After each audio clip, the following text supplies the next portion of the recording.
তো hello viewers, আপনারা কি জানেন আমাদের গ্রাম বাংলার রাতের ঐতিহ্য জোনাকি পোকা ধীরে ধীরে বিলুপ্তের পথে এগিয়ে যাচ্ছে। আর হ্যাঁ, আমি সেই জোনাকি পোকারই কথা বলছি, যেটা আমাদের ছোটবেলাকার বহু পরিচিত কবিদের রচনায় বারবার উঠে আসতো। আর বাস্তবে আমাদের পরবর্তী প্রজন্ম আর কখনোই এই জোনাকি পোকার আলো দেখতে পাবে না।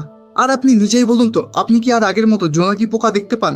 আগে গ্রাম বাংলায় যদি কারেন্ট চলে যেত, তাহলে বট বা অসুস্থ গাছে ছায়ার মতো জড়িয়ে থাকতো এই জোনাকি পোকাগুলো। কিন্তু আজকের দিনে দাঁড়িয়ে ঠিক এইরকম কি কিছু দেখা যায়? এর উত্তরটা হয়তো নাতেই আসবে। আর এর সাথেই যদি আপনার মনে এটা প্রশ্ন জাগে ঠিক এরকমটা কেন হচ্ছে, তাহলে এর উত্তরটা হবে আমরাই হলাম এর প্রধান কারণ।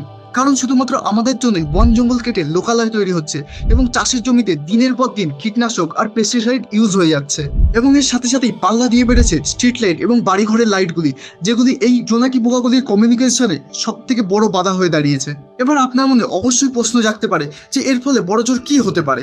আর আপনি ভেবে অবাক হবেন, এর ফলে যে কোনো মুহূর্তে পৃথিবীর বুক থেকে 2000 রকমের জোনাকির প্রজাতি একসাথে বিলুপ্ত হয়ে যেতে পারে।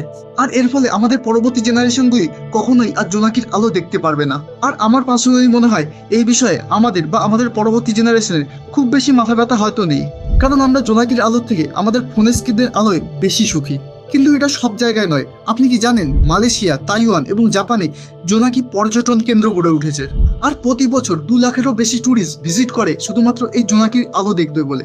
আর এর ফলে এইসব দেশগুলির ইকোনমিক্যাল গ্রোথে অনেকটা সাহায্য হয়। কিন্তু এবার যদি আপনি অন্যভাবে ভেবে দেখেন, এগুলো তো আমাদের ন্যাচারাল সোর্স, এগুলো আমাদের গ্রাম বাংলার ঐতিহ্য, তাহলে কি আমরা এরকম কিছু ক্রিয়েট করতে পারি না? হয়তো এর উত্তরটা হবে না, কারণ আমাদের কাছে এসবের থেকে politics, corruption, reality show, social media অনেক বেশি ইম্পর্টেন্ট।